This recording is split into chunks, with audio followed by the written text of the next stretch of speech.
are not present and that they can't perform their work remotely.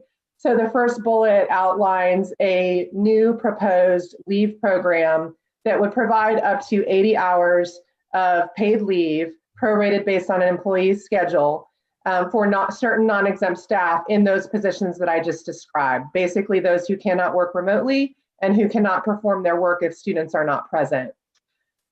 We also know that there's going to be implications surrounding our work climate as we try to align our practices with what the county health directive has indicated. So we are going to be shifting to a model where we are encouraging and actually requesting that employees who can work remotely do so. We do understand that buildings are not going to be closed and that we still need some level of coverage to be able to maintain day-to-day operations, even things such as mail delivery, mail processing, receiving packages. So there may be some staff who are working remotely for most of the time. However, they may be asked to come in to perform those types of duties on a rotational basis. We also will have certain staff who can perform their work on site when students are not there. And so those positions will continue. And when we get to the point of questions, I'm happy to go into detail more about those items. We also have the opportunity to extend the FFCRA. FFCRA was the federal leave that was made available to employees. It was actually mandated that employees are entitled to this leave, but that expired on December 31st. Since that time, employers do have the option to voluntarily extend this leave to employees. And really in doing so, it would ensure that all employees who are impacted by COVID-19 have access to any available resources to them to help them through that difficult time. And with that said, I'd like to turn it over to Superintendent Winston, who will be going over the requested board action items. Thank you, Ms. Pajot. Thank you very much. In summary, we are requesting of the board several action items. The first is that we maintain our current plan to remain in full remote learning until at least February the 12th, 2021. And the reason being is due to the fact that the county health directive recommends full remote learning until February the 2nd. Our plan is to reevaluate during February and 8th time frame, and then on February 9th at our Board of Education meeting, recommend to the board whether to return to in-person instruction based on the collaborative process between the district and the county health department. Now, pending board approval, in order to give families adequate notice, we're asking that students return no earlier than February the 15th for our pre-K through 5th grade and K through 8th, as well as our students with disabilities who have been identified through an IEP process to receive in-person services. For our middle and high school students, the return date would be February the 22nd. And as has been previously stated, for our teachers, our educators would return on the Thursday prior to student return. And then finally, we're requesting that the board extend the FFCRA leave until March 31st of 2021 of this year, as well as provide up to 80 hours of paid CARES Act leave to designated non-exempt staff. That is our recommendation and our request. And with that, Madam Chair, I would like to turn it back over to you.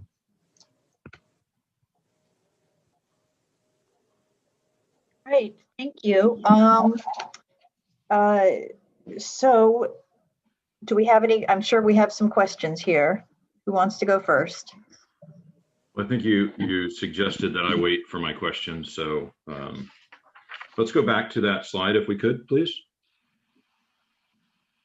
In the presentation, which was a recommendation slide.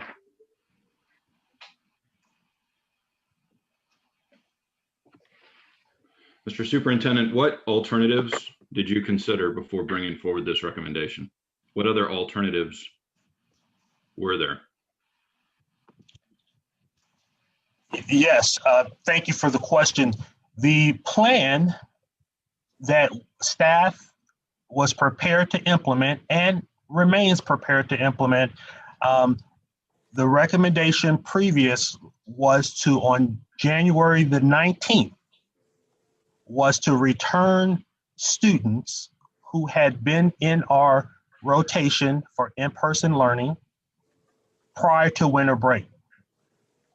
We were going to also introduce middle and high school students into that mix. So that was the previous consideration. Okay, but of course, that's not what is currently approved by this board. What you just described isn't what's currently approved by this board, correct? So one thing would be to stay the course for what's currently approved by the board. So can you remind the viewing public of what you're currently authorized and directed to do? At this particular point, the board has approved a return to January 19th for our students for in-person learning on a rotating or daily basis. In summary, that's the current plan that's in effect, which is slightly different from our recommendation today. And your recommendation on Tuesday, right? So you've gone from what's currently approved, which would be an alternative. We've got the alternative that you just outlined, which would be to further delay middle school and high school students. You've got this plan. Obviously, there's a plan that would say we return on February 2nd. The first bullet point on this slide says County Health Directive recommends full remote learning until February 2nd. Mr. Superintendent, where do kids learn best? So, Sean, we are in agreement, and I couldn't agree more, that in-person learning in our facilities is what's best for all kids. Okay, so that being said, and if I could, Mr. Superintendent, if I could just, and we're ready to make that happen on the 19th. Good. That's good, because that's what you're currently directed to do and authorized to do, right? So that is correct. And you would say that you are prepared to do that safely, correct? We are prepared to make that happen on January 19th. I think the report that we just presented shows that everything that's within our control is at a state of readiness, and we're not here because CMS is not ready from a staffing or from an operational standpoint to bring kids and staff back into our building. That's not why we're not here. We're here because our partners at the Mecklenburg County Public Health Department, our good partners, say that our community is not ready at this time. Okay. Now you understand that what you just said was that we're ready. It's safe. Our community health partners have asked us and asked the entire community to for the next 3 weeks, stay home. They have no authority to do anything but ask. And they're not here, are they? Are they in this meeting? Did you bring our county health partners to this meeting so they could answer some questions about that directive? They are not at this meeting. Okay, so the directive itself, I'm sure between yourself and our attorney can confirm that it's not binding, right? They have no authority to tell us what to do. This is a request that they have made for one of the lowest transmission activities in our community and highest impact essential services to continue to deny in-person learning. So what I'm trying to do is I'm trying to understand, for example, even if you were going to kiss the ring and say, yes, ma'am, Gibby and Dr. Sullivan and the others, we want to do our part for the community. They've asked us to close our doors to in-person learning until February 2nd. So if that's the case, and you know, Mr. Superintendent, that our kids need to be in the schools because that's where they learn best, and the only reason we're here is because they've asked us not to return to schools, which of course we could say no thanks. It's really important that we return to schools. Where's the alternative here that says, okay, we're going to kiss the ring, but come February 2nd, we know where our kids need to be to learn best. And we were prepared on January 19th, and we're deferring that to the 2nd. Where is that alternative, and how has that been evaluated and assessed? In light of the new information that we received on Tuesday, that our community received, and we were a part of that, in light of that new information, we're here this morning with an alternative recommendation to our current status. I think you mentioned earlier that the directive is not binding, and that the decision ultimately is up to the Board of Education, and that's accurate. So in terms of what weight does it carry, I would hope that it carries the weight of an expectation that we will take this directive seriously. And as a result, in order to get our community back into a better place. And so I would hope that it has the weight that we take it seriously. Yeah, that's good. That's good. But that's a different question than I just asked, Mr. Superintendent. What I said was, even if we take it as seriously as it was intended, Gibby has come out and said, look, I understand there's no weight behind this, but I'm glad we now have the attention of the community. Good. So you got CMS's attention.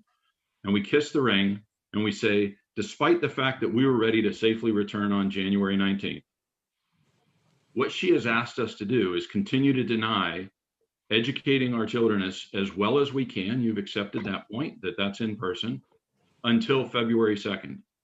But that's not actually what you're proposing to us. You're proposing denying in-person learning even longer. So you've taken what she's asked us to do and extended it even further, which really defies logic to me, right? If we're committed to our kids and we know that they belong in school and we're ready to return safely on the 19th, but yet we understand in partnership with our public health department that they've asked us to reduce our very low transmission activity so that there's a positive impact in the community. Even if we do that, as requested, our kids are in school on February 2nd. So why aren't you bringing us a recommendation to do right by kids, even whilst acknowledging the request that they've made, and that's all it is, and deferring the start of the 19th to starting on the 2nd? That's what I'm asking. Why wouldn't we do that, even if we were going to kiss the ring and do the right thing by the community, which frankly is debatable in and of itself? But if we were going to do that, why wouldn't we return on February 2nd? 2 points, Sean. So we are ready. I want to be very clear. We are ready in terms of, and we're ready to bring students and staff back into our buildings. The date beyond February the 2nd, that gives us the opportunity to evaluate our circumstances between that period of February 2nd through February the 8th in collaboration with our partners at the health department, and be able to come to the Board of Education at the February 9th board meeting and make a recommendation based on that data that we should or should not maintain the schedule of returning on February the 15th. And so that extra time allows us to evaluate the conditions that have occurred over the past several weeks.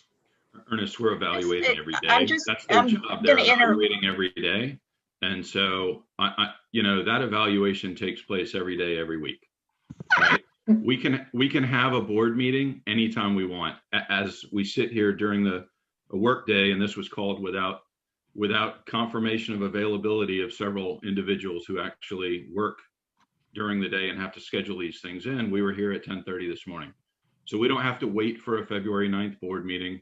We don't have to wait to do evaluation, right? And so I'm trying to understand your recommendation and how it's in the best interest of kids. I'm really trying to understand that. I've asked it several times, and Madam Chair, I'm asking questions and they're not getting answered. So I'm asking, how is this in the best interest of kids, even if we kiss the ring, to delay past February 2nd? And before you answer, Mr. Superintendent, I just want to acknowledge the tight time constraint that you've informed us that you have, Mr. Strain. Yep. And that there are also 8 other board members that are waiting to ask questions. However, I am allowing you to run through your course of questions, but please bear in mind you do have other board members who are waiting to chime in too. Mr. Superintendent? We believe that the recommendation that I believe the recommendation that I have shared with the board this morning is in the best interest in the health and safety of our students. As I previously stated, our health department has issued a directive because they do not believe that conditions are such in our community that we're moving in the right direction. And as part of the community, a significant part of the community, I believe it is in our best interest to follow that recommendation. And so as a result, I've made the recommendation this morning to the Board of Education. I understand. So you do acknowledge that every day matters for our kids, right? Every day matters for our kids. And so because our health partners aren't here, perhaps you can characterize the virulence of this disease, right? So the virulence of the disease actually has been well established by the CDC, and we can look at mortality rates. So because we are legally bound to do this to make these decisions on the health and safety of our students, can you characterize for us the virulence of this disease, say relative to the flu for student age youth in our community? I am not, so I'm not a medical expert. And so I want to acknowledge that up front. And so I refer, and I think it's prudent to refer and rely on the advice and guidance of our medical experts. Okay, so just for the record, CDC has the entire year said that it's got half the virulence in our student age children, youth, as does the flu. Okay, so that's a statement. It's a statement that's very widely understood that for student age children, if you want to look at mortality, we've tragically lost one student this year in North Carolina to COVID and COVID related complications with comorbidities, et cetera, right? 7 were lost, student age children were lost 3 years ago to the flu in a much shorter period. It was a shorter season and there was a vaccine, and yet we lost 7.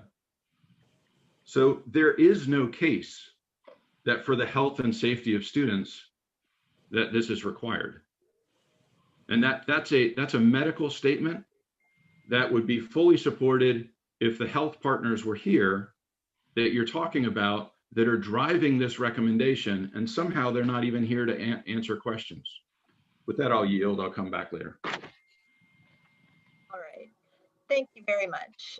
Ms. Sawyer.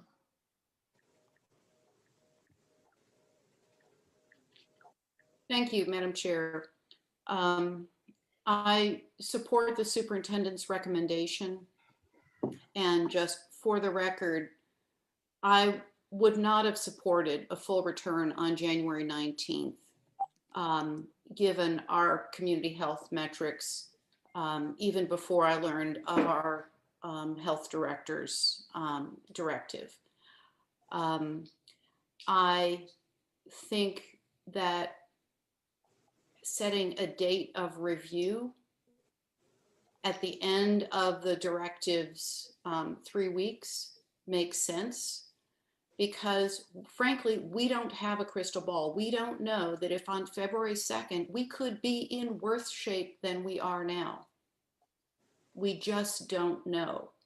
And I think it's prudent to give our families a decision date, an expected return date, but also a sense of what could happen. I mean, if we become Los Angeles, we may be in a very different place. We don't know the course of this disease. I support the superintendent's recommendation. I think we need to listen to, Mr. Strain has reminded us repeatedly to listen to our public health people. I'm listening. So I support the superintendent's recommendation. Thank you. All right. Do we have any other questions? Ms. Shipp? At this point, I just think it's very important that we realize that our children are in school. School is not closed. We are working very hard with what we must do at this time, and they are in remote learning. And I think one of the things that's been difficult is lack of consistency of what we're doing and how often we're doing it. And so I think right now this is a good move, and we must work with consistency. Yes, we know that having students in school is the best way they learn, but I don't think it's been good back and forth between hybrid, the B model, the C model. And I think as we continue to talk about how we support our children, we must be clear and have the attitude that we're going to teach our children, whether they're in hybrid, whether they're in Plan C, and do the very best we can. And I think that when you talk about what we're doing to children, we're doing that when we have no consistency of an instructional plan that we're keeping. And we know we've heard that there are definitely children that's doing well in remote, children that are not. And there's some socially emotional issues. But I think right now, as we look at community spread, there are many things Dr. Fauci said, and one of those was high levels of infection rates, transmission, and how well we mitigate those. What is the risk? And I think the risks are great right now. So I agree we need to be pausing, we need to pivot, and we need to keep consistency for our families and for our students. I think that's very important. And I think we've gone back and forth quite a bit. And I know we said January 19th, but now we're trying to follow the community spread transmission and do that. And I think we need to continue to be positive about what we are doing to educate children. So next I'm going to recognize Dr. Jones and then Ms. Byers-Bailey, but just a reminder that we're going to go to a motion soon, and that will be the time to debate the motion, debate the recommendation. Right now is really a good time to ask your questions. If you've got clarifying questions, informational questions, things that you want to make sure you really understand in the recommendation, this is a good time to do that. So Dr. Jones? Okay, you've pretty much changed the course of what I was going to say. I support the motion to follow the superintendent's recommendation. I think he, as a leader of our school district, along with his very capable staff, have looked at all elements, health and safety, before being the epitome, the most important dynamic in where we are now in terms of unprecedented conditions of this pandemic. And kiss the ring language is not consistent with, quote, teamwork from health departments, parent partnerships, and other entities that the superintendent and his staff have so diligently regarded. So respectful discourse in terms of decisions that are hard any way you look at it. So I do appreciate what the staff has brought forward, the superintendent's recommendation. Thank you for that. And I echo, it is so important that we respect one another and that we respect our county partners as well while making these agonizing decisions. Ms. Byers-Bailey, and then Ms. Cheek, and then Ms. Marshall. I was going to make a comment. I did not have a question. And so I don't know whether my comment would be reserved for as part of the debate on the motion rather than talking about it right now. So I'll withdraw. Okay. Ms. Cheek? Thank you. I have been listening by my phone as I left an appointment. I'm back to work and feeling a lot better.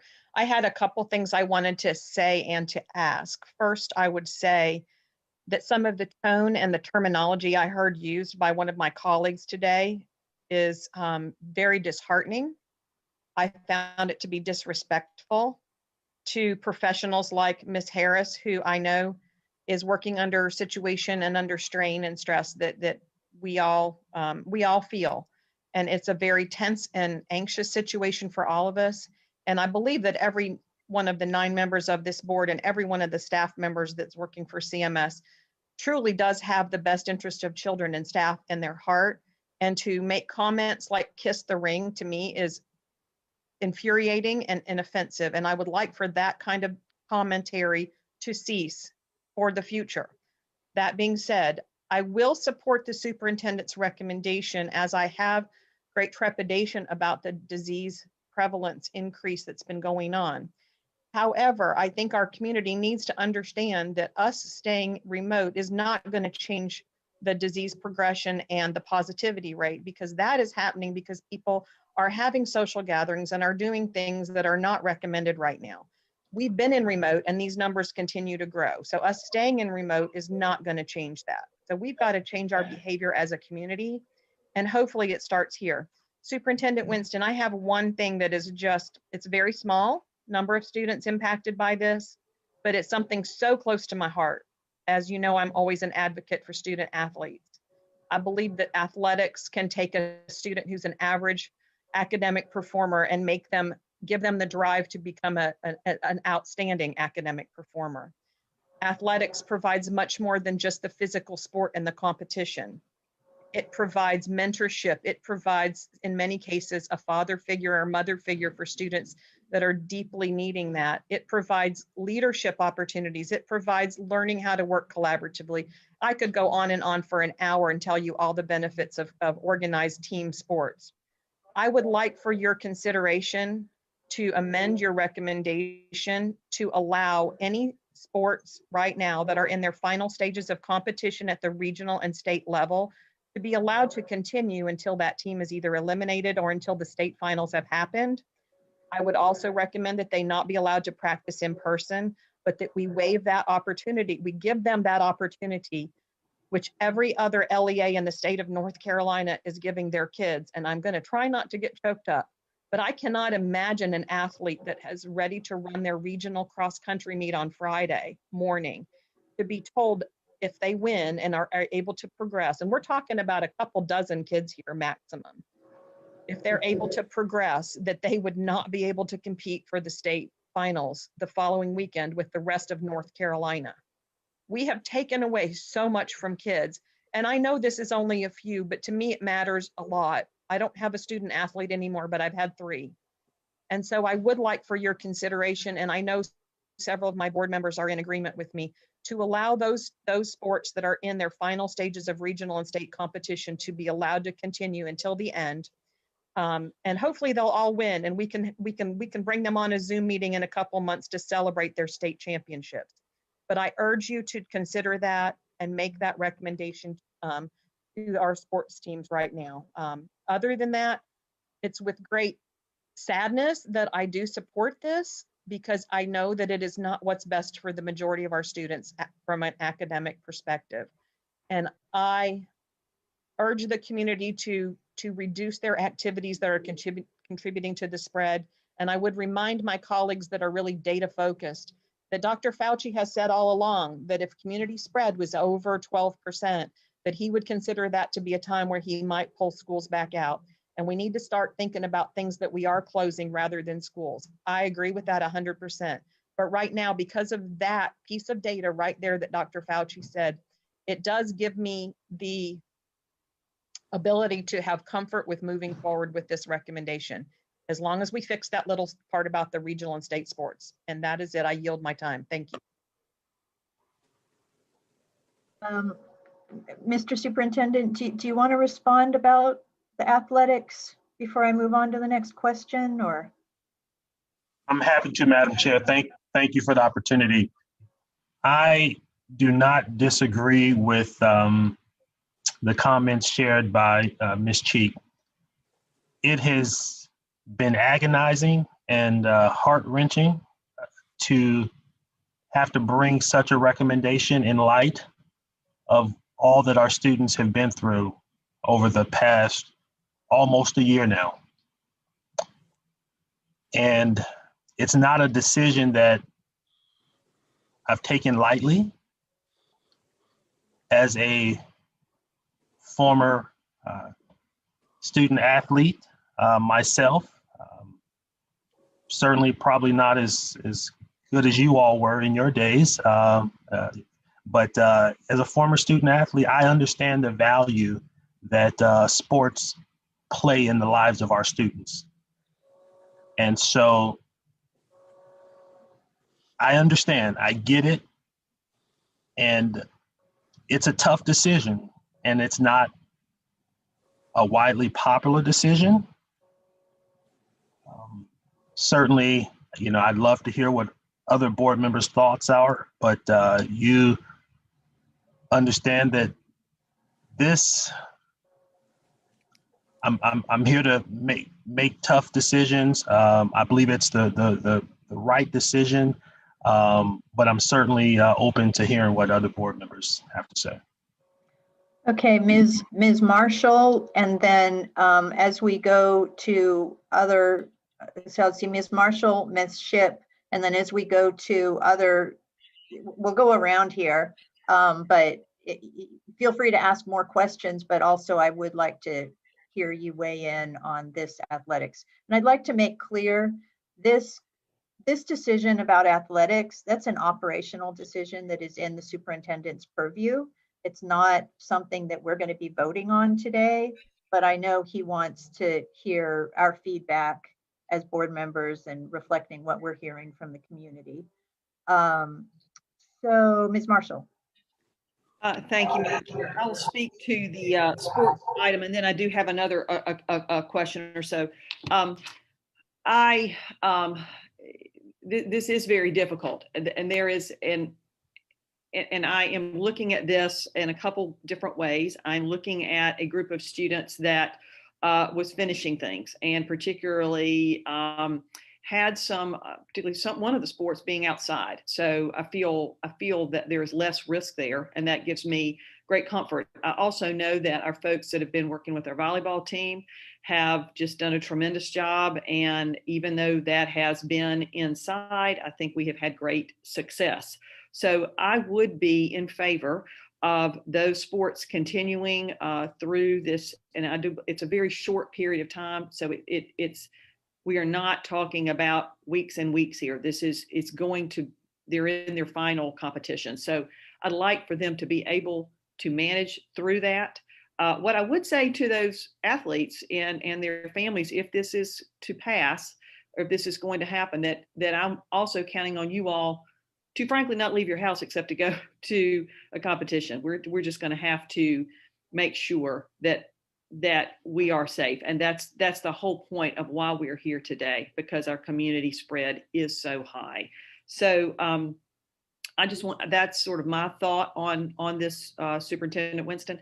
I do want to ask about the PSAT piece that we mentioned again. I know we've had very brief conversation on that, and what options are those there for students that were planning on taking this, because I know there are some options that we probably need to discuss.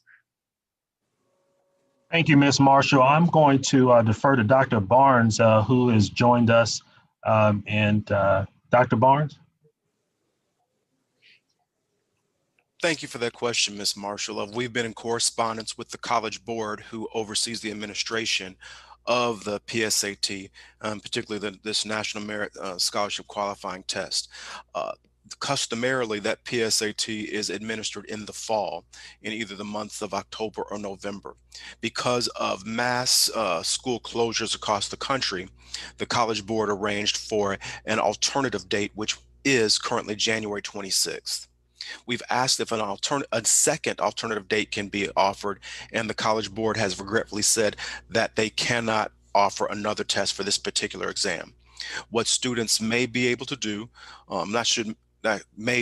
what students can choose to do is through the month of May and on into June, be able to take the SAT and use the SAT as an alternative to qualify for the National Merit Scholarship Test. Scores from August through June for the 2021 school year would be accepted, but there's no alternative for specifically the National Merit Scholarship Qualifying Test.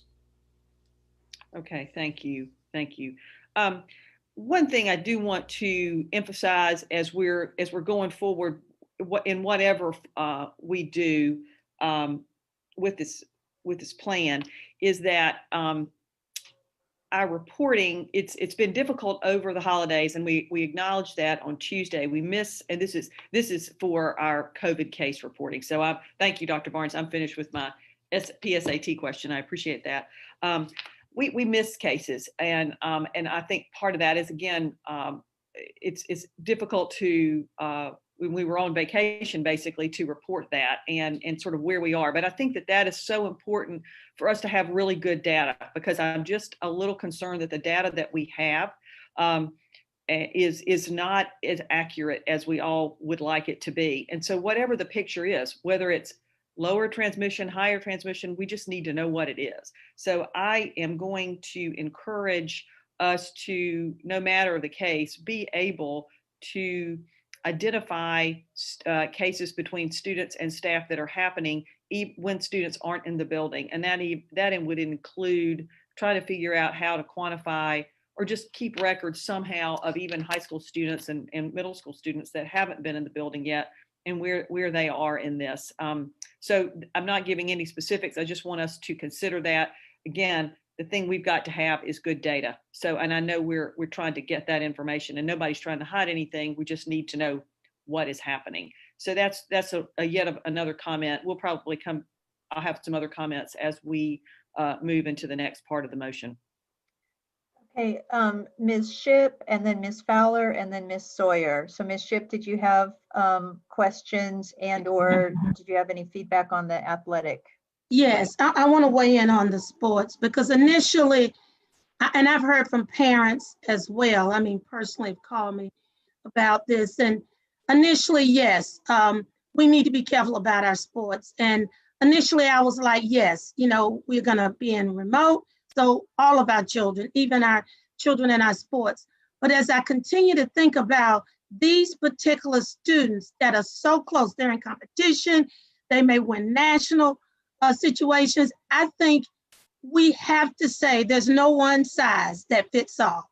And we have to begin to look outside of the box and say, what do we do to meet a specific group of students?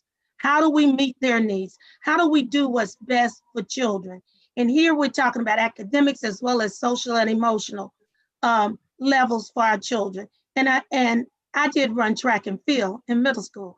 So I'm very much into the sports as well. And I had sports, Right Move for Youth in elementary school.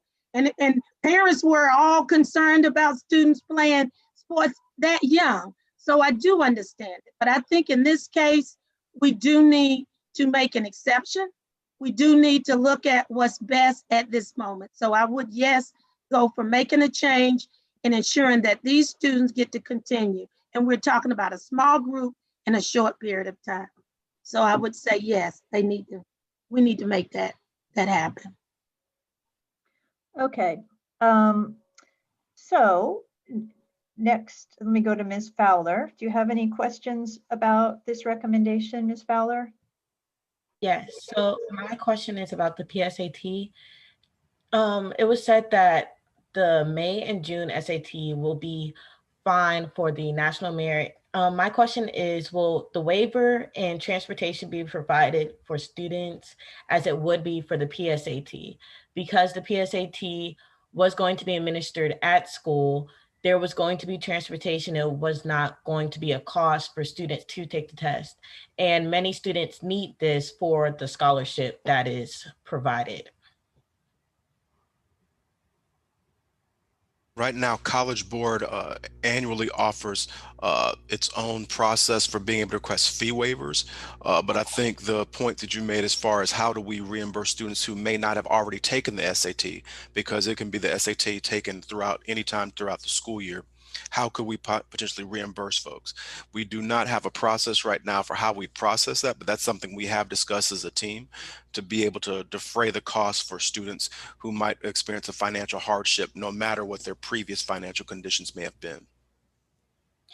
Okay, so for now, we're having to have the students pay out of pocket for the SAT in order for them to qualify for the national merit. Just to clarify. If students chose to be able to be eligible for the National Merit Scholarship, they would need to substitute a proxy for the PSAT, which would be the SAT. Customarily, students, as you know, take the SAT on their own auspices. It's not offered by the school district. So in any instance, students would need to register as they would normally to be able to request the SAT. And then we would need to look at a district as how would we be able to reimburse students for that. But because it's taken on its own, it's not offered by the school district, that would be something they would have to pursue individually. Thank you. You're welcome. Thank you for asking that question. I do want to also, Ms. Fowler, distinguish for the listening audience the difference between this PSAT that's offered for juniors as part of the National Merit Scholarship qualifying test and the PSAT offered for sophomores. Those are two different exams and offered through two different windows. And I wanted to specify that also as you talk to members of your constituents. Thank you. So, okay, so the PSAT that we're talking about today is the one that's connected to the National Merit Scholarship qualifying test. Yes, ma'am, that is correct. To be distinguished between the PSAT 10, which is a different test intended for sophomores. Okay, okay. All right. I think Ms. Sawyer had a question. Yes, thank you. I have a question about the FCCRA, which you're proposing we extend to March 31st. Why March 31st instead of February 15th? Ms. Sawyer, thank you for that question. We know that the benefit can be made available to employees through March 31st. That's the option that's been presented to employers to be able to take that opportunity. And the spirit of this recommendation is really around being able to provide the full array of resources that could be available to staff who are directly impacted by COVID. Now, with that said, I can understand where you're going with your question. There are potential implications, and it does present some level of risk that could impact staffing levels for the return of kids to the classroom. The difficulty in being able to accurately project that risk is real, and it's because there are several different reasons that somebody could qualify or be eligible for that particular type of leave, and it could impact them at any given time. So it's very, very difficult, if not impossible, to project the extent to which it may cause some impact, and we do believe that it will cause some, but whether or not that's actually going to cause a disruption, really, as you alluded to earlier, we don't have a crystal ball, but what we do know is that we rely heavily on thousands and thousands of employees to be at their top of their game in terms of health and well-being in order to help students succeed. So there's no doubt that our core mission is around students, and we have to act with what's in the best interest of students.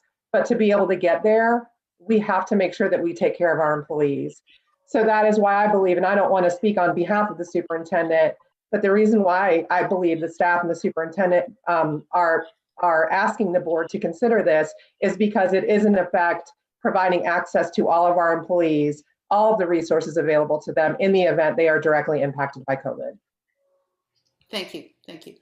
And then with regard to sports, I struggle with this a lot. I mean, it's been a tough year for sports. I'd like to remind folks that the Olympics were canceled this year. And if there were any people who had their dreams crushed, I would say it's probably a whole generation of Olympiads. Have we been in conversation with whatever the governing board is for states in North Carolina athletics to say why they are offering competitions, statewide competitions? Because it seems that is, flies in the face of all of the health recommendations. Sorry, I believe I'm not on mute anymore. Yes, very difficult decision. I know that Sue Duran, who oversees our athletics program in the district, is in constant contact with state officials. Dr. Hayes, I know you had a conversation with Mr. Rand, and perhaps you could elaborate on that. Thanks, Superintendent Wentz. I would just say with the variance of degrees in cases across North Carolina, and they're the governing body for North Carolina High School Athletic Association. So in that, they've basically created some mechanisms to where when a sport has to go into quarantine or has to miss a game for specific reasons, they have information that allows the school and the teams to operate.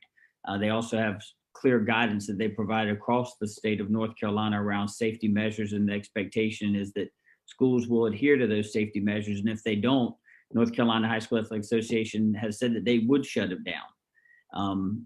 Everyone has been able to comply to those in a reasonable request, and they have not seen any type of large mass outbreak. So therefore, it is to each of the counties on any decisions that are made per the county contest that happened. Yeah, I mean, many folks have been sending me the ABC Collaborative data out of a site out of Duke, and in reading their recommendations on sports, they are not particularly supportive of sports. I mean, it's one thing to say that academics are important. It's another thing to prioritize sports, which in effect we're prioritizing sports over academics, which I have a problem with. I also see it as kind of a slippery slope. I mean, we heard from people in the arts who say, well, sports gets to, why not us? Mm-hmm. And I think we are in, folks aren't going to like to hear this, but we are in a situation where every person can justify that one activity that is really important to me. It's my parents' 50th wedding anniversary. And I haven't seen them for a year. How can I not? It's really important for my child to do X. It's their birthday, and how can I not do something? And our culture is based on, well, if it's just this one thing. But it's this feeling that if it's just this one thing that's really important to me, and I'll be safe, and it's really not a problem, that has led us to where we are with the highest infection and death rate disproportionately to the rest of the world for COVID. And I think that our emphasis on individual need, or individual, let me not say need, individual want and desire has put us in this position. So I would have a hard time. I realize that there a handful of kids who are going to be really disappointed. But I'm not sure how we say it's okay for them to do that, and we turn around and tell our theater kids that no, they can't gather, they can't rehearse in person. And frankly, you know, we get the quarantine reports on sports teams, and there have been a lot of them. So I stand with the superintendent. I know this is a really, really difficult decision, but I think we can't continue to just say, yeah, we have to shut everything down except, because everybody has an exception. That's all. Thank you. I usually wait until the very end to share my questions and concerns, but I do want to just weigh in on this really quickly. As far as the athletics goes, I understand that we've got a small group of kids who've worked their hearts out. We've got some volleyball players and we've got some cross-country runners who have worked their hearts out to get to regional state championships and state championships within the next week or two. Cross-country is outside. I just think, I think it is reasonable to go ahead and let those kids accomplish their goals. So I don't want this to be a slippery slope. I think it's just that one unique set of situation, just a little bit more heartbreak that we can prevent here. So I just wanted to weigh in on that. I do have some questions about the dates and about student portion of this and the employee portion of this recommendation, but I'm going to save those for the end and let everyone else get their questions out before I ask mine. But I wanted to weigh in on that really quick. Ms. Fowler, I saw your hand again.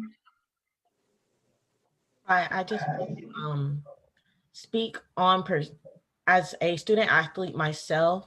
There is so many positives of working with a team, and being on a team not only is better for the social emotional learning of the student while sitting in front of their computer all day, being able to interact with their peers, in which many have not interacted with their peers since March of last year. So the having them finish the last week or two, which because there were playoffs, not many schools are even qualified to go to the national or regional status. I believe that we should let them finish, but of course they must wear their mask and keep the mandate. But just to let them finish would be great. And because it's live streamed, not only are they being able to participate, it helps their peers to feel like they're engaging in some type of school spirit or school activity, because you can watch the volleyball games live streamed. And after speaking to multiple students, they actually watch the games and they feel like they're a part of the school and feel a sort of center. So I would just want to keep that in mind. Okay, Mr. Strain and then Ms. Marshall. Thank you, Madam Chair. I want to speak to this point on athletics and extracurricular activities. Again, you know, our county is both at the mean and median of disease prevalence of the 100 counties across the state of North Carolina. The North Carolina High School Athletic Association came out with a set of practices that have been put in place with our teams.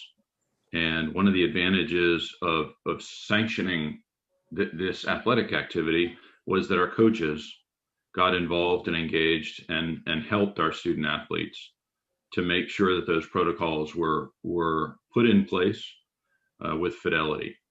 And that has worked for the most part. Sure, there's been some cases of spread, certainly if you look across the state, but masks work and the protocols work.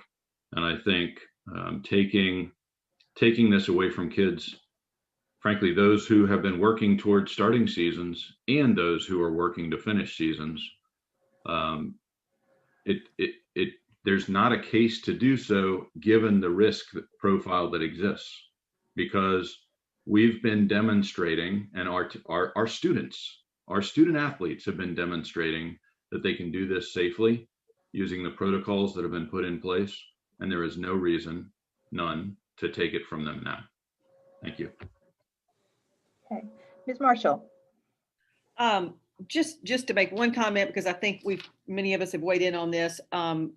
We've heard some really great comments about the arts and student extracurriculars last week, and it's really been my hope that we have been moving with haste on getting some of that started. So I'm looking forward to again, folks are finishing up some things they've been working on, but then as we are starting to begin to, and we will come back into the buildings, and that we'll talk about that some more, that we also put together some things for our theater folks, our music folks, things that are extracurriculars across the spectrum that we've loved and offered and students need to participate in. So that is, there's wide agreement on the board that we begin that process. So I look forward to that, and look forward to hearing about all these different things that are going to be happening this spring, because they will be. We are going to make some things happen. One thing I do want to ask about in terms of the, it really relates more to our hourly folks. And can we have that slide back up, please? With, I guess that was through Ms. Peugeot's portion of the presentation, please. Yes, ma'am. Just 1 second.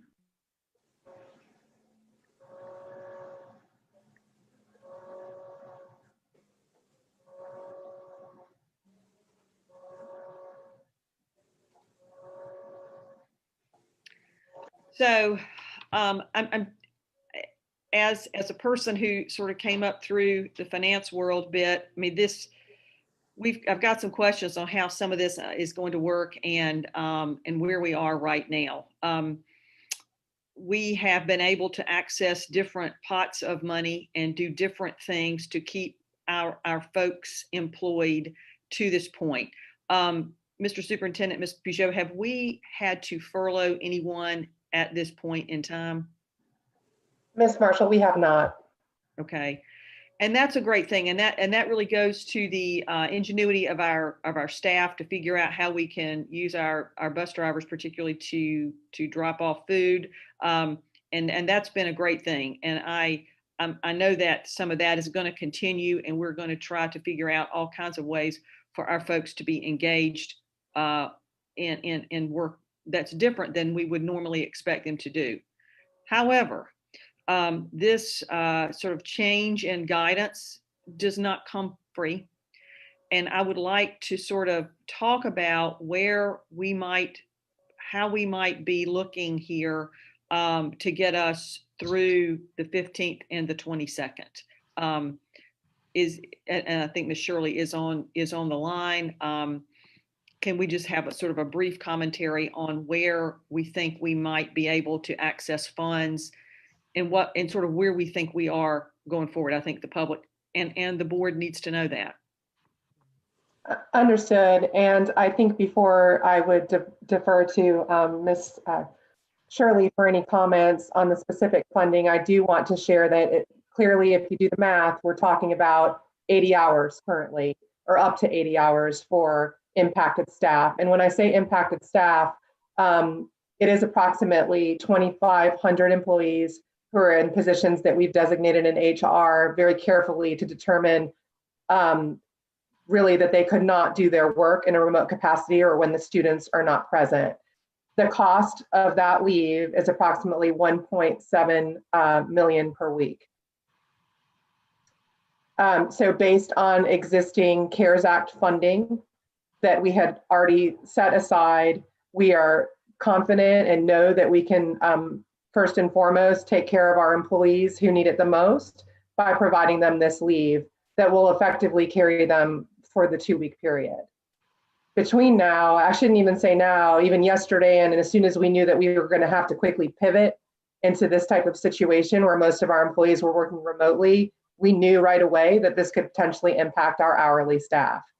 So we have already begun to think about how we could potentially repurpose staff, initiatives that we could come up with where we could potentially utilize more of our staff to serve our students in different ways or out in the community, and also working closely with finance to determine if there are any other additional sources that we can look to be able to provide any additional leave. But at this time, the only thing that we could confidently state is that we have the up to 80 hours, and we are going to work incredibly hard between now and the expiration of that time to see if there are steps we can take next.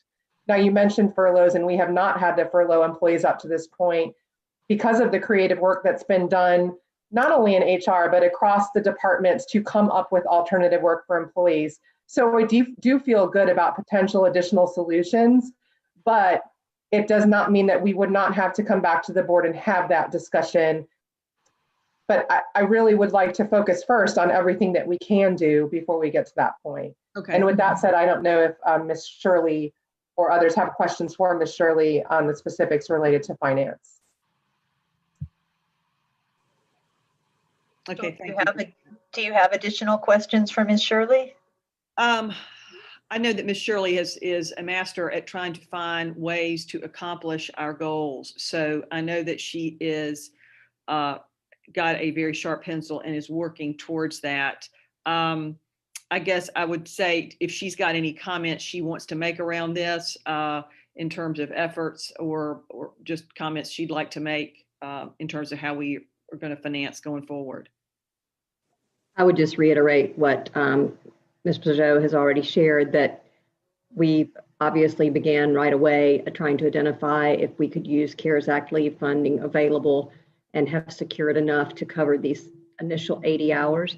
But I can assure you that we will continue to aggressively seek opportunities and look for options within our existing funds in order to try to find a way to bridge that gap until February 12th. Okay, thank you. Thank you. Okay, do we have any more questions before I ask mine? Okay, so,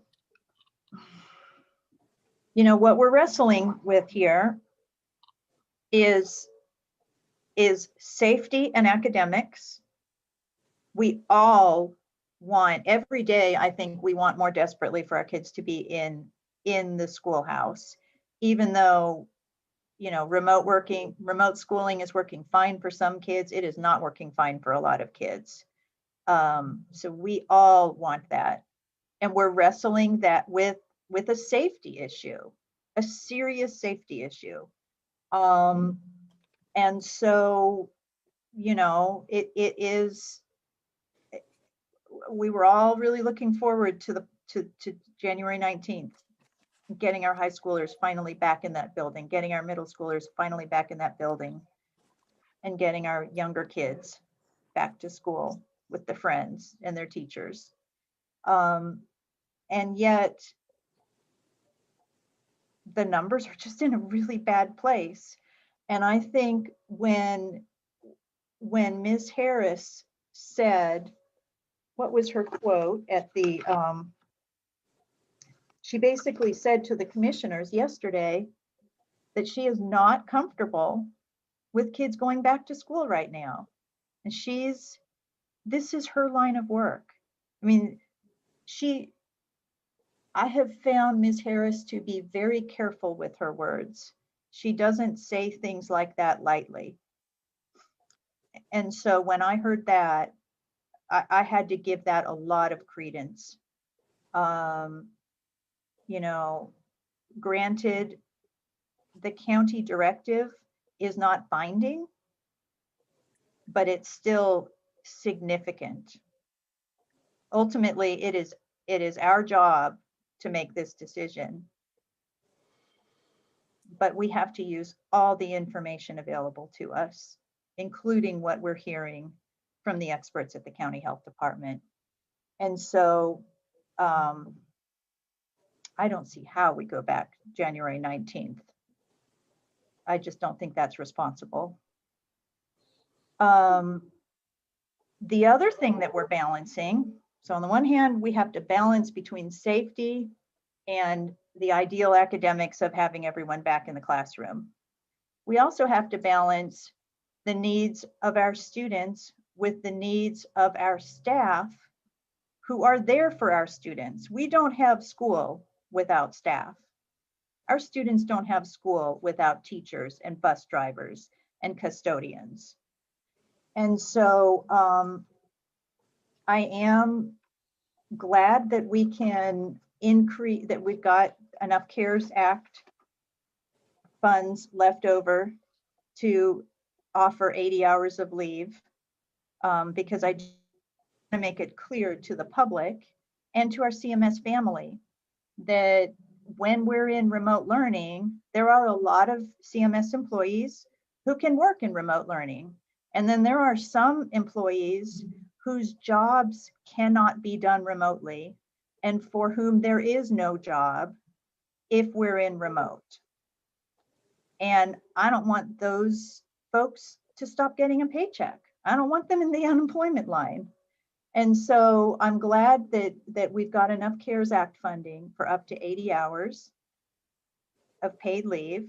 And I understand that our HR team and our finance team are working really, really hard and creatively to identify some funds and some savings and some ways to continue continue finding ways that we can pay folks while we're in remote. So thank you for that. You know, we heard a lot of teachers and parents on Tuesday night begging us to make a longer term decision rather than talking about how tough it is to live 2 or 3 weeks at a time. And there were some folks who said, just call it till the quarter. We'll just have the stability of remote learning and not this being on pins in needles as to whether we're going to stay in remote or are we going to go back and then get to the next date and find out, nope, let's extend it again. And so there's a part of me that wishes we could do that. Just give our families a sense of stability. But here's the thing. I'm just concerned that what that means for our employees who would have to get furloughed. Like if we stay in remote too long, we're going to run out of options for how to pay folks. And that's just a reality check. And so I don't support going back into the schoolhouse until it's safe and until the community spread numbers are down. But as soon as they're down, I do support going back into the schoolhouse, bringing our kids back into the school, because A, that's where they learn best, and B, that's what's best for the CMS family. So with that, I support this set of dates in this recommendation from the superintendent, and I'm going to turn to Ms. De La Hara for a motion. Madam Chair, to ensure the health and safety of students, I move to modify the return to in-person instruction plan approved by this board on December 22nd, 2020, so that all students remain in full remote instruction through February 12th, 2021. Students in elementary schools and K-8 schools will return to in-person instruction beginning on February 15th, 2021. Students in traditional middle schools and high schools will return to in-person instruction beginning on February 22nd, 2021. Decisions about the delivery of special education services for students with disabilities must be individualized. If an IEP team has determined that a student can only receive FAPE in some in-person instruction, along with the student's remote instruction is provided, and staff is able to provide that instruction safely, a student, with parent consent, may receive those services in person beginning on February 15th, 2021. Students may also be on campus for in-person evaluations to determine eligibility for special education services that cannot be accomplished remotely beginning on February 15th, 2021. All students with disabilities will continue to have equal access to remote instruction, and that remote instruction will be provided in a manner consistent with each student's IEP, 504 plan, or remote contingency plan. My motion includes the following: the adoption of the 3 school calendars attached to this motion entitled K-5 revised calendar as of 1/14/21 February, K-8 revised calendar as of 1/14/21 February, 6 through 12 revised calendar as of 1/14/21 February. This plan shall be a continuation of the remote instructional plan adopted by this board on December 21st, 2020. All students will transition to a combination of remote and in-person instruction as outlined in the attached calendars. This plan will adhere to the guidelines of the remote learning plan previously approved by this board on July 15th, 2020. This motion will provide up to 80 hours of paid CARES Act leave for eligible employees. This leave will expire on February 21st, 2021. This motion will also extend FFCRA leave through March 31st, 2021. All right, do we have a second? Second. Okay, Ms. De La Hara, would you like to speak to your motion? Yeah, I'll just add a couple words. I think what I hope comes from this conversation today is an understanding in the public of how complicated this all is. I heard our parents, our employees, different families speaking the other night, as you addressed, Ms. Dashew as well, wanting us to make, longer term plans, asking for that. And certainly I would have been supportive of that possibly, but I am in support of this, obviously, this motion right now. I think what's important for us to understand is all the different things that were discussed today, even in the presentation, as it relates to extracurriculars, community use of schools, before and after school programming, child nutrition, the complexities of every time we make a different move like this, the conversations that have to happen between human resources and our finance team and looking at our budget. And I say all that to say that it's complicated. And I hope that, certainly I also understand that the community health, public health director's directive is not binding, but also if she were to come on February 2nd and extend it, because things are so complicated, I think it's wise that we have this extra week of evaluation, because we can't necessarily just move on the moment and a turn pin moment and pass another motion that same night to extend, when we have to make sure all of our ducks are in a row, if you will, with regards to all of these extracurricular, before after school programs. Do we have the money in place, the leave, everything lined up? It takes a lot every time we make one of these decisions. So I just hope that came across today, that we need time to be able to make sure everything is done correctly as we pivot between these different options. So I'll just leave it at that. Thank you. Ms. Byers-Bailey? Thank you. I withdrew my comments before the motion because I didn't have any questions. I am in support of this motion. I was very struck by the numerous comments from parents who chose to be in school, that they said they chose that because we had said we would always rely on the metrics. Not that the metrics control us, but that the metrics inform our decision. I think with the metrics as they are now, even if Ms. Harris had not made that directive, just looking at the numbers with the parents relying on us to do what is best for their children, given those numbers, I think we would still be looking at the same motion. and I feel strongly that we need to honor that statement we made to them in the fall, that we would make decisions based on metrics. And I think this motion does that. I'd also like to add my 2 cents to the sports debate. The kids are so close to the end on this. It just, to me, is heartbreaking to say you're down to the last thing. You're in line for winning the top honors, but you can't compete. I think that is unconscionable. And my one concern is once we do that for the track and field and for the volleyball, as Carol said, how much of a slippery slope are we going to be going down when with other sports?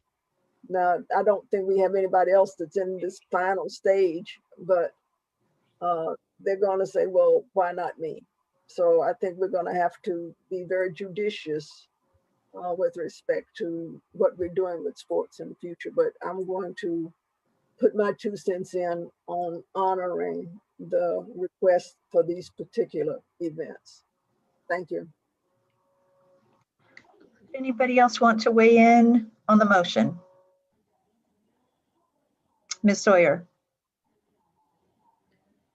Thank you. Nothing about these decisions has been easy for any of us. And I know the staff has been working 24 hours, 7 days a week to prepare for plan after plan after plan. And I know my colleagues join me in losing sleep over these very weighty decisions. And I just want to acknowledge that and thank our staff. And I hope that you get a break soon, and that I appreciate the incredible work of our teachers and other staff in making the best of an incredibly difficult situation. And I support the motion as presented. Thank you. Anybody else? Ms. Marshall and then Mr. Strain. Thank you, Madam Chair. I want to say a few things and really sort of divide my comments up into 3 areas, that being community health, academics, and finance. Several of you have heard me say this before, but if I could have a nickel for every time somebody says to me, Dr. Fauci says, in whatever argument they're making, I could really solve some problems in public schools. So we've all seen lots of studies and I'm not going to debate all that right now, but several things that do stand out to me about some recent things that have really applied in North Carolina, the ABC Collaborative Study. I'm just going to mention that very quickly because many have sent that to me. That had some great things. I think some things that are very positive for us and things that are concerning. I do believe some of that information was taken when we were at probably the best situation we could have been in the state since September. So now we're in a much worse community spread, and that does concern me. But the good news, I believe, is that when we do go back, we have got the masking in place, we've got spacing, we've just not overloaded folks in buildings. So I really very much believe we can do this as these rates go down, and I fully expect them to go down in the next few weeks. So some of you are going to be happy that we have delayed somewhat. Some of you wish we had delayed more. Some of you didn't want to delay at all. So this is an equal opportunity way to make probably 2/3 of the community mad. And we've all been pretty successful at that going forward, but we're just trying again to follow the guidance that we heard from our community health partners. And we've been very obviously closely following what Gibby Harris and Dr. Sullivan and the folks at Mecklenburg County Health say. And they said things this week they've never said before, and in ways that we have not heard. So I have to respond to this. I have to listen to what they say because they know what's happening right here, right now, and frankly, what might be coming our way. And so I know that that is a disappointment for many, and for some it is a relief. But I'm just going to support this particular time frame. But I do want to say, in terms of academics, I know that our teachers have been doing incredible work to handle remote work, and then for the folks that when we've been able to be in a hybrid mode and be in person. So this is no knock on anything that our teaching staff has done, but we really do know that I just can't wait to get students back in the building. So I'm going to really put a pretty much a bold point on the fact that I want us to be back on the 15th. I know some of you want to be back, months and months ago, and I do too, but we've got to look forward, and so we've got to do things as a community to get ready for that. And I'm going to be putting some things out through my channels on how I think best to do that going forward. We've got to get back on the 15th. We've got to get back on the 22nd. And so everything we can do as a community to get healthier. And I do anticipate that that will happen. Unfortunately, we're going to be the ones carrying the ball, because other academic and educational communities in our county, they got the same guidance that we have. And I'm concerned that we're the only ones rowing in this direction. And I sure would have appreciated a little more cooperation in that, but I'll just leave that there. My North Star is to get kids back in the buildings, particularly our youngest ones. So I will be doing everything I can to make that happen.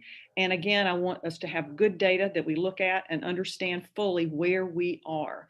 And I need the community to really be honest about what's going on in your household, and be real about the fact that if you've got a situation that you think might be COVID, that you quarantine, that if we can bear down right now, we can get this done.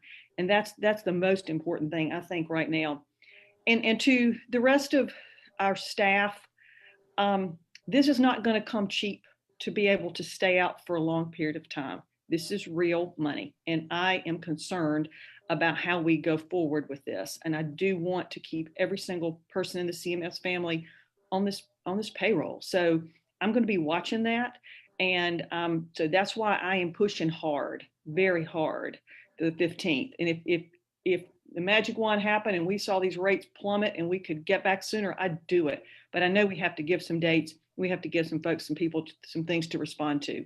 So that's my take on this. Again, I understand that I've got a lot of upset constituents, and I appreciate that. You all have sent me emails that give very personal things about your lives and how this pandemic has affected you. And it affects me greatly. My family can attest to that. My friends can attest to that. But it is so, it's just, we're in a situation we've never been in, and hopefully we never will be in this situation again. So I just want to thank all of you for what you're going through, and we are a team, and we are going to get this moving. And then for one more last thing, my eyes are up. We're going to be looking for the future. What can we do, folks, to fill in some gaps we know we have? Folks that are looking at CMS, we are going back, and we are going back hard, and we are going to be incredible when we do. Our kids can't wait to get back to school. Our teachers can't wait to see them. This will happen. Do not give up. We are with you, and we want this to happen. And before I start doing a cheerleading cartwheel dance, I will let it go. Thank you all. Okay, Mr. Strain, and then Ms. Cheek, and then Ms. Ship. Thank you, Madam Chair. Let's just talk a minute about the situation that we're in, because the situation we're in, we can look at the county level, we can look at zip codes, we can look at the state, the US, just about all of which has been discussed here. And obviously, we've got our county health director, Gibby Harris, that made some statements this week, which is interesting that nobody has mentioned her statements from Monday. So her statements changed from Monday to Tuesday. On Monday, she said, we need our kids back in school. And she said, I will fully support the CMS plan, which at the time was to move kids back into school on the 19th of February. She said she was comfortable with the plan to do so. She recommended proceeding with caution with regards to the expansion of our programming and students in school. So that's what her position was on Monday. On Tuesday, for the first time ever, a public health person from the World Health Organization to the CDC and our federal to local said, no, schools, I'm recommending close, because everyone else has said, if you're fighting the spread, then attack the activities that are creating the most spread. If you want to reduce disease prevalence in a community, then take your highest level of activities that are contributing to spread, and frankly, that may very well be lowest sort of value in the community, and reduce those. But that's not what Gibby pulled forward. What Gibby said, which actually contradicts the state guidance from Dr. Cohen, is that kids shouldn't be in school. So that's what we're responding here to, and complying with her request. So the flip side of that is that, of course, we know not only are our schools safe, but if we look around us at Gaston, Lincoln, Iredell, Cabarrus, and Union County, which for the viewing public are all of the North Carolina counties that border Mecklenburg County, they all have a higher disease prevalence than we do. Their prevalence of confirmed disease as it stands today is up to 48% more than Mecklenburg County. And yet they both have been and are successfully and safely in schools. There have been 2 clusters in the last 3 months that have been identified in those school districts. And so we know, both from our experience, from other experience of schools operating in the county, and from all the counties around us, the state, et cetera, that K-12 operations are safe. And so that's kind of the medical side of this discussion. And then you have to look at the flip side. And the flip side includes our core mission. And our core mission has to do with content mastery. And if you look at one of the metrics associated with content mastery, it's grades. And so we look at the performance of our students in the first semester and say, given the environment this board owns, because we voted on it, this is ours, right? We just talked about how all the other counties are doing in-person learning. Given the environment that we've created, how are our kids doing? And there are 6 districts in our system, and one of those districts, is a 15% drop in English mastery and performance, and an 18% drop in math. And you continue to go through these 23%, et cetera. One of them is 23% drop in English, and 33% drop in content mastery and student performance in the first semester in math. And I just keep thinking to myself, for what? Why are we doing this? Because we've seen time and again how we can do this safely. We've done it. All the other counties have done it. And then another metric is just looking at the number of Fs. Frankly, the number of Fs. And tragically, we've got a district where if we look at all the schools in that particular district, we've gone from 9.4% Fs in the first semester as a benchmark to 28.5. We all say we need to get kids back in school and when it's safe. But the fact of the matter is, everybody has demonstrated that it's safe, including us. And so we're reacting now to the county health director asking the community as a whole to stay at home, when every other time she has said, and any other public health official has said, the last thing that you should pull out as you're moving toward a stay-at-home order, the last thing that you should stop doing is in-person learning. And the first thing as you start to actually come back in and start up activities, the first thing you should do is a low transmission activity that has tremendously high value to the community and its youth. And that's in-person learning. And what we're doing is just the opposite. We're continuing to damage kids, as those grades indicate. There's some conversation about finance. I'm glad we've got the finances figured out at this point. I have outstanding questions in terms of the legality of continuing to do this, because there are North Carolina statutes never mind SB 113 that's questionable in terms of these decisions, but also statutes that require us or restrict us from the ability to pay individuals when they're not doing the work that we've identified that they are to do when they were hired. There's very limited flexibility that we've been provided this year. The statutes still apply. And I'm interested in making sure that, again, not only are we compliant with SB 113 and the session law that says that we can only deny in-person learning for the health and safety of students, but also those that actually dictate how we go about ensuring that we're compliant with those general statutes in terms of paying for the work and services that are being performed. So with that, I won't be supporting this move. That we don't have a sound legal basis for this decision. We don't have a sound medical basis for this decision. And our kids are the ones that continue to pay the price for these adult decisions on this board, which defy logic and, dare I say, law. Okay, Ms. Cheek. And then, did I see your hand, Ms. Fowler? Okay. It was. Oh, and did I miss you, Ms. Ship? Okay. So anyways, Ms. Cheek.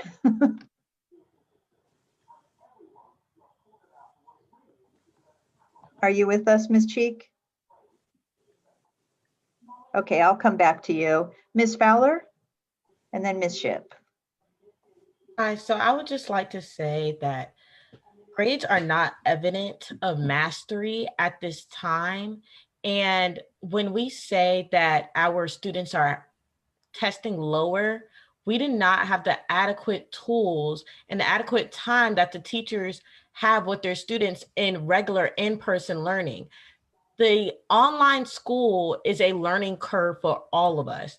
We are now adjusting to this new form of learning. And I just want to keep that in mind when we are learning. So even if we have hybrid, that is going to be a new form of learning. Therefore, it's going to be a learning curve for everyone.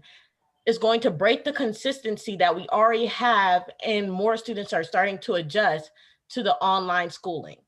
The COVID cases are rising and they're in the red right now. So I just want to make sure that we are bearing in mind the safety of our students and our teachers. Although we want them to come back to school, we really do. We want our students to come back to school, but the COVID cases are not allowing us to do so. And I just would like us to keep that in mind as we move forward. Thank you. Ms. Ship? When we talk about, all the reports we've read, whether they're the medical advice, and as we think about that, one of the things that I think is important, that in order for us to mitigate risk at high level, it will take all the folks, all the teachers, the staff, custodian, cafeteria workers. It takes everybody that's critical to the workforce to be in place. The health, the well-being must be considered for all the staff. There is not a separation between making kids safe if our staff isn't safe to do the work to ensure that students are safe every day in the schools. We want them to be in person and learn. I greatly know what that looks like. And I know what academic achievement is looking like right now. But I think, Brianna, you said it well, it is different now. So we can't compare the grading and the mastery from the past to what's going on today. And I think that has to continue to be looked at. I think I'm in agreement with this motion right now and what we're doing, but I do want to quickly see our children get back in school. And once we get back, and I know we will, we have to look at the flexibility of what we're doing. We need to realize that there's no one size that fits all. We need to realize that we have to have some out-of-the-box thinking. We're a big district, and we've traditionally tried to keep everything the same for everybody. So I think we do have to look at how we're going to make academics look better. Well, we got to do some out-of-the-box thinking as we're doing. I'm thankful to the teachers and the staff that's doing that. I've heard from schools that are saying remote learning is working well and in person is working well. And we need to use those models because we know all over this district, as big as it is, different things are going on in different schools, and we need to use that. But I think right now it's important that safety, I've never been in a school where safety didn't come first, where I had to stop everything and be proactive and preventative and prudent with safety. And I think that's where we are right now. We must be prudent. We must look at the safety factors that say, can we do that right now with the COVID rate so high? And I don't think we can. As much as we want academic achievement to be, and it is our focus, always. It concerns me that our pre-K, especially our K2 children, this is the beginning of how they learn. And yes, they're slipping. And if we don't get K2 right, it affects third grade. And we talk about that pipeline. So yes, I'm very concerned about our children being in school. But when we know everybody in that workforce will be safe coming back and effectively teaching our children, that's what it's going to take to move the needle on student achievement, which, like I said, schools, many schools feel that they're doing, and they are looking at all the things that it takes. And this is the end of first semester, and it's been said, we didn't know what it was going to look like. We had very little in person and new instruction with curriculum in a hybrid model. So we can go forward. Can we do better? Yes, we can. But I want to thank all of the tremendous work that has gone on behind the scenes. Someone mentioned that it takes a lot to run a school in a district this big. And I appreciate from the superintendent, learning community soups, executive staff, all the way to the class, down to everyone that makes it happen. Teacher assistants, principal. It is taking custodial staff, cafeteria staff. Thank you for the work. Let's continue to make it happen. But right now, we must pivot and do what's best for safety. Thank you. Ms. Cheek, are you with us? I know Ms. Cheek is trying to unmute herself here.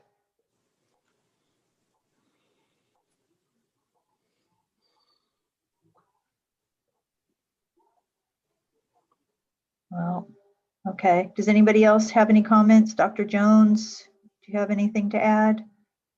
I think we have pretty much covered all of the key issues, the pros. Can you hear me now? Yes, ma'am. There, you're on. Call me when it's time. Yes. Put her on. All right. You're up. Thank you. I'm so sorry. When you're on your iPhone, apparently there's 4 different buttons you have to push to be able to be unmuted. I wanted to say just 2 things. First thing is, I have the utmost respect for Gibby Harris and what the health department is doing. They're not only in charge of COVID testing, they're also now in charge of a vaccination program that will give us the cover that we need to return to normal over the next few months. But they're also in charge of making major decisions. And one of my colleagues mentioned on Monday, Ms. Harris made some comments. She really didn't say it was safe to go back to school. She said she thought the schools were in reasonable shape for students that were in school in December to return. That's a lot different than saying that they were safe. And then what she said on Tuesday was she had new information that had made her have a different opinion about that. And that is using the data in a prudent way. And that is what she was hired for by the county, to use the data to maintain the health and safety of our community. So as much as everything that Margaret Marshall said, I would ditto, and everything that Ms. Shipp just said, I would ditto. And Brianna, you are a breath of fresh air, and go Viking Nation. I'm so proud of you serving us in this new role on the school board. I support this, but I acknowledge that we desperately need to get our kids back to school in class, because we're in school now, we're just not in person. So I'm going to support this. And Mr. Winston, I hope you did hear from 7 of my colleagues that do support to allow us to continue our fall sports that are in their final stages of regional and state level competition, to let them have that come to fruition. And on that note, I will sign off and be ready for the vote. Thank you. All right. Before I call the vote, just a couple of notes. I just want to be clear that as we're making this decision, we're following State Bill 113, which gives school boards the sole authority to move students to remote instruction to ensure their health and safety. Just want to be clear about that. And I guess I want our students to know that you've got a bunch of people up here who love you, and we are dedicated to you, and we are bending over backwards to find a way to do what is best for you in some incredibly difficult situations. And we salute your resilience and your flexibility while we get through this. And the same thing goes for the 18,000 employees of the CMS family. We love you. We are dedicated to finding a way through this pandemic nightmare in a way that is as safe as possible for you and that helps you keep your livelihood. And that's all I can say. We are doing our best with the cards we've been dealt, and we're here for you. It doesn't matter if we have to work 25 hours a day. We're going to get through this together. And I also want to thank the staff who probably worked 25 hours a day the last couple of days to pull all of these logistics together.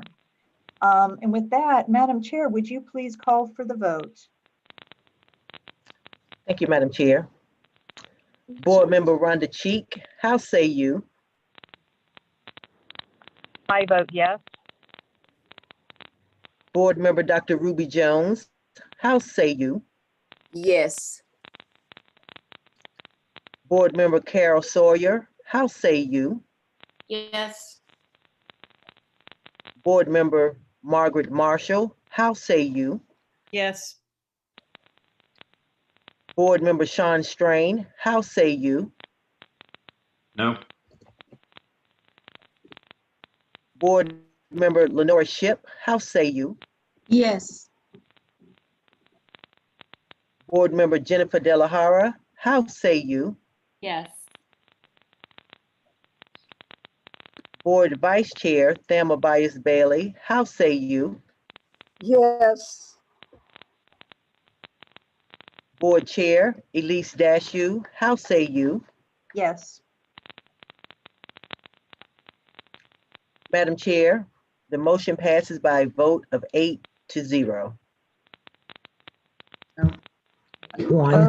8-1, I apologize.